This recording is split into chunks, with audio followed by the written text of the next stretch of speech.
It's like some of our combined photos that we've done. You'll notice this person isn't next to She's lost. She's kind of like our muse. Yeah, this is our friend Ashley, so. She's unfortunately not here today because she's sick. But yeah. Yeah, it's various photos I know, like, I know there's also, like, That's older, that's from like Otakon a few years ago. Yeah. This one was from this con to con, because Ferris wheel. Yeah, Ferris wheel. Yeah, that's just an off-campus, not off-campus, off-con shot. We just dragged to a forest and took some photos, and that was a derby con. It's a little pug sailors. Actually, we should switch because I'm on that side. Anyway, So we'll put it backwards. Alright, I'm WildSpice. I'm TangeledInBlue. Yeah, I'm a baby compared to her for everything. I've been doing photography since 2009-ish, and I used to do weddings and portraits and everything, but then just recently I switched to just doing cosplay and convention photography with occasional weddings for friends. It's because my main interest is more in cosplay and fantasy photography. I've been cosplaying since '98. Halloween '98, Misty from Pokemon was my first one. My little cousin was Pikachu, and her brother was Ash. And I've been going to conventions since 2003, and I shoot Nikon. Yes, Nikon! I'm alone here. Yeah, I've been a photographer since 2012, but I have been doing videography. I went to a special school in high school for filmmaking and everything, majored in college, so I do have that background, and it's kind of now transferring a bit to photography, so that's how I got started. I've been cosplaying since 2009, like I said, I'm a baby compared to and I've been doing conventions since 2008, and yeah, I shoot the cannon. No, just kidding. Okay, so pretty much we're just going to talk about photography basics, which I'm sure most of us knew that. Yeah. Just etiquette at conventions with photography and scouting out photo shoot locations, especially if you're at a con and you're limited to where you can shoot because of the rules. This is the more tech-savvy portion. I just threw these up here just as like talking points for not as well. So just like with camera types, obviously we're all shooting digital, but there are some photographers who do shoot film, which kudos to them for shooting film, because if you screw up in camera, you can't shoot it again, or Yeah. you can shoot it again, but you can't see like, oh, your eyes are closed there. Like, let me take another photo. I know, like 10 years ago, my sister took a photography class, and she had to shoot with film, but that was photography. This is yeah. film you get a different kind of look and feel though. So like there have been a lot, like just in general within photography industry, a lot of photographers have gone from digital to film, or they shoot both at the same time. When like at weddings, I know a couple photographers, they toggle between both. Yeah. Just so they get a different feel of it. Camera types. Mirrorless is a newer one. I've never heard of that. Yeah, I don't know much about it. I just know it's newer, and it's pretty much the camera. Like if you open up your camera, there's a mirror in there. The mirrorless ones, there's no mirror in there. I'm sorry, I'm not going to talk about that. They're all that yeah, blows they're my all mind. techie and stuff. Yeah. DSLRs. That's what we have right now. DSLRs are the more popular choice, especially because now they're more affordable. Like when they first came out, it was way expensive. Yeah, it was way expensive to buy one. You can buy an entry-level one now for $400. I mean, mine's still an entry level one. I need to upgrade. Yeah. Point and shoots. People, I actually just took a picture on a point and shoot a little while ago at a photo shoot because we were walking back in the photo shoot and the guy was like, "Can you take a picture?" Oh, okay. Yeah, It's so small. last year I went to Sakura Sunday in Philly, and Ashbury. It's like we took photos of each other, and she only had I forgot to bring my camera, and she only had a point and shoot. Yeah. I wish I could have edited those photos, but there was some technical difficulty getting them ready and edited. Which is preferred? Doesn't really, it's pretty much its personal preference. There are people who, they like film, but they're more comfortable digital, or vice versa. Or with a DSLR or point and shoot, they're more comfortable with one Depends on versus who, the other. yeah, depends on who you're comfortable with. Yeah, which brings me to the point, does my equipment matter? No, it really doesn't. It's Whatever. more, it's the person behind the camera. Whatever works for you. Yeah. Yeah, you could do good work with a cell phone. A cell phone, yeah, you could. Yeah. I Now, know. should you be paying a photographer and they show up with their cell phone? No. No. God help. That comes later in the battle, but no, don't do that. Because there actually are photographers out there that will charge for photos and they take them on the phone, so do your research. I've never even seen that, thank God. So, camera modes, auto versus manual. Auto is pretty much you have your camera set and the camera decides what all the settings are and everything, and a lot of beginners just sit on auto and just go. I personally shoot manual. Most photographers I know shoot manual. Manual is really good because you have control. You're like, oh, it's too dark out, but I don't have a flash. What do? Over. Bump your ISO up, and oh, I can actually shoot at night now. Even it's not going to have the same effect as a flash photo, but you can still get the shots at night. Yeah. Bump your ISO up. Action shots like, oh god, just manual, just your shutter speed. Yeah, and there you go. Yeah, when I first started, auto, but wait. Yeah, no, manual's good. Also, like if you're an auto, it's like, oh, my pop-up flash comes up. Yeah, the pop-up flash. Manual, I shoot natural light or like available light usually, so this is never coming up. Yeah. If I do shoot with flash, I have a speed light that I put on top and I bounce it off the ceiling usually, if I'm using that. But I like to try to stick to natural lighting because I like that better. Yeah. The different camera modes, they vary based on your camera, but PSAM are the usual ones. So like, P is portrait or program, depending on your camera. Portrait, that just sounds much easier. S is for like shutter speed, and like other camera settings are auto, but like it mainly factors in the shutter speed.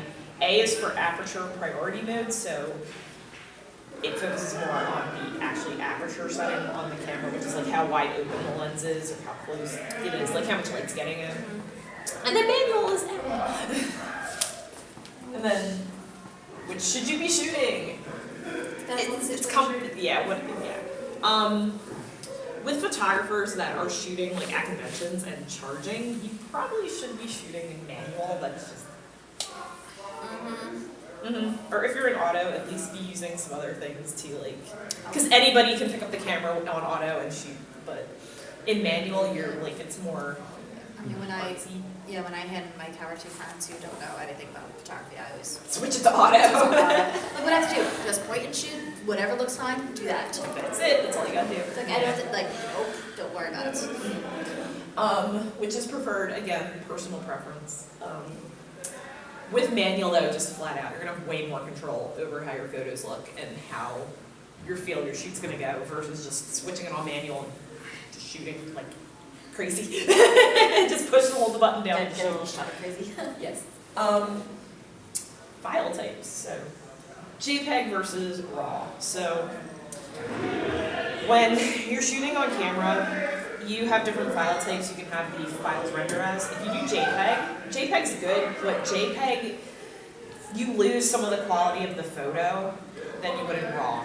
Because JPEG is like a compressed version of the RAW file, and the JPEG is kind of like the camera made some auto adjustments to the photo. So it's gonna look a little different than your RAW file. Your RAW file is gonna be like the full-blown size that it was and be exactly how the camera got it. And you have more flexibility over editing a RAW file because you can go in and edit the exposure, you can edit shadows and brightness and the colors and the sharpness of it as well. So, and the noise, especially if you're shooting at a really high ISO, like 3200 or higher than that, you start to get some grain in your photo, so you can go in and adjust the noise and smooth it out a little bit. So that's always good. Again, which is preferred is personal preference. A lot of people like JPEGs and they're like, oh, I'm done, that's it. But then some people like me like to go in and do some personal editing to it. Like I like to pop the color a little bit more and adjust the blacks a little bit. So that's me. Yeah, it's all fair. Yeah. Yeah, that's pretty much what it boils down to is whatever you want. There's no right or wrong. Yay! And at conventions with Courtesy of Google. cosplay is not consent. Do not touch anyone. Yeah, right, exactly. Yeah, so cosplay is not consent. Don't touch anyone. Don't touch anybody. Seriously, don't touch. That's like the flag. Don't touch that. Ask people before you take pictures, because there are some people who don't want their picture taken. They don't want their picture on the internet. So ask them if it's okay to take their picture. I know first a before you few. start I know a sending few people who are teachers, and they're like, no, do not take photos of me. I do not want my. them.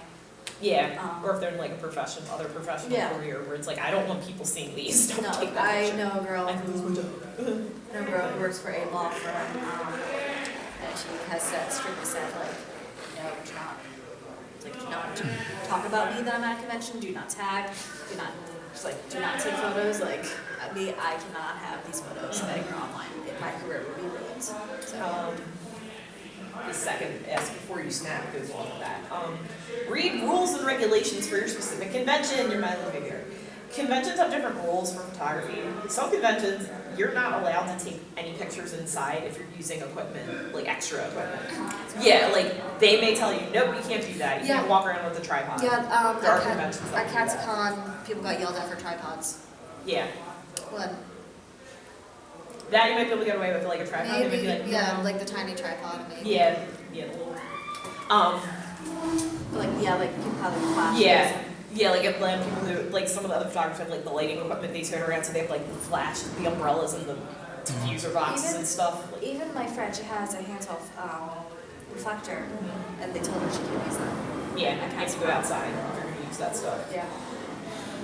Again, it's going to vary for conventions. Some conventions are totally like, they're chill with it as long as you're out of walkways and not blocking traffic. Which, for me, in retrospect, MacFest is like that. They're like, you don't care what you use, just don't block the walkways. And so it's the same place as CatsCon, so.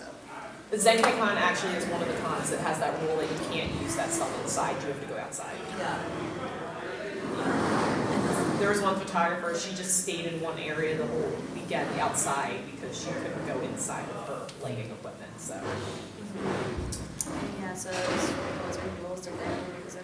Business cards, great, so. Obviously.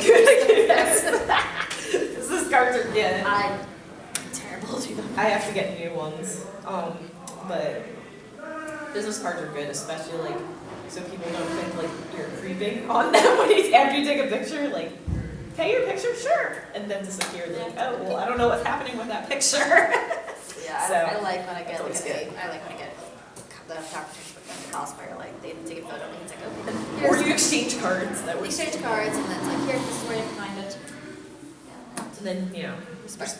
respect. Seriously, do not touch anyone. Don't touch. They say no. No means no. Just a story from just like shooting a wedding. I was at a wedding. I was second shooting it, so I wasn't the main photographer. But the main photographer kept bothering the bride and groom when they're trying to eat their dinner. And he's like, "Do you have this idea for a shot? We need to go get this shot." Blah blah blah blah. And the bride's like, "No, leave me alone." And then he kept bugging her, and she got very upset because she's like, "Leave me alone. I don't want to do that." And she was telling me later, she's like, "Thank you for being like nice and not bothering me." It's like, yeah. Yes. Use for photography. They're just samples. Okay. Took this at Otakon last year. DCC, your great photo environment. This is a do because I did it in the shade. I didn't use a flash. I don't remember what the exact settings were, but I did this in the it was on like the 8 balcony area of the convention center. We shot in the shade. I had her face toward where the sun was at, but since she was in the shade, the sun's not in her eyes or anything like that, so she's not squinting. She's cool. Yeah. Also, she's the focus really of the image. Background isn't as much. So that's a good thing. Okay, these two. So, also Katsukan. This one I actually shot at really high ISO. It was probably 3200 because it was almost dark. It was nighttime, so it was almost dark. It was a little grainy when I pulled it into Lightroom, so I had to do adjustments on the noise and stuff. I shoot full frame, so that's another thing with like cameras. So crop sensor versus full frame. Crop sensor, your photos are going to be cropped when you shoot them. Full frame, you're getting like the full frame as it's meant to be seen. So shooting full frame is good because that helps with the noise and other things. You can push your camera a little harder on full frame versus crop because you have more flexibility with it. This one was at NJIT, and it was during they had me come and shoot the cosplay contest. So they had these really gross visuals. And I was like, I won't shoot on those. I'm like, oh, we had like this curtain thing, but I had some chairs over here, so we'd moved chairs with those and everything. So I tried to shoot her on the background like that at least instead of a first wall with outlets on it. These are some of my photos. Again, Ashbury. This is what I like to do with photography is I love telling stories through my photos. It's again my videography background, filmmaking. If you knew nothing about this character, you can understand like in the scene. Oh, he's clearly going has this very violent intent for whoever he's grabbing, and the character, it's from a lovely video game called Corpse Party, and the character is Kizami, and the whole idea of the story is they're trapped in this school this haunted school that's trying to kill them, and this character is like, well, I'm trapped here, we're all trapped here, let me kill everyone! So that's what I was trying to capture, and again, this was shot at night, obviously, on the streets of Baltimore. Oh, Baltimore. So yeah, and the lighting is playing well. Just trying to adjust my camera. So it's a stunning story. Yeah, this is very blue on this thing here. I swear to God, it's not this blue, but what I like about this is that your eyes kind of follow everything that goes down the waterfall. It's like goes up. It's like, oh, there's a beautiful cosplayer. So I like again having your eyes follow everything. And that one over there, I love playing with angles. And when I was shooting this punk Sailor Moon group, I saw Sailor Pluto, and I saw that she kind of go on her big, huge, chunky heels, who's the dwarf planet now. And I was like, okay, let me get down on the ground in the parking lots, I will shoot up. I love playing with angles. So yeah, angles are awesome. That's my little note I put in there actually. Yeah, I couldn't. Yeah. Next is don't. This is stuff not to do. Okay, this train wreck. This is actually one of the first photos I took, and there's so much wrong with it. First off, there's so much negative space, like here, behind her right there. She's cut off. You have no idea what she looks like. You absolutely have what is she even cosplaying? If you can't tell, hands are cut off here. This is supposed to be the focal point. It's not the focal point. You can't even see that probably and also it's extremely yellow. It was really bad lighting. Yay. And I had no idea how to work that. And I shot with this manual too, so my camera was like, this is fine. Mm-hmm. So yeah, that's a don't. The power of white balance. But yeah, I had no idea what white balance was at the time. I knew what white balance was, I didn't know how to do it on a camera. Only on. Okay, so some don'ts. I'll look Ashley again. We shoot Ashley a lot, obviously. I love this photo very much. Again, it has everything I love, and it's telling a story, it's angles. But we're on a stairwell. Which is not a good place to shoot. Obviously, God forbid something happens. Yeah, God forbid there's a fire. Yeah, God forbid there's a fire, and we're just shooting on the stairwell. It was, and I guess in both of these photos, headroom was also a big thing, because there's so much I can't go over there, but there's a huge chunk between, and also it looks like the monkey bars are going right through her head. But also, yeah. Also, but that was not supposed to be a very serious photo. We're just goofing around. Yeah. So that was my don'ts. Watch your headroom and don't photograph on stairwells. Yeah.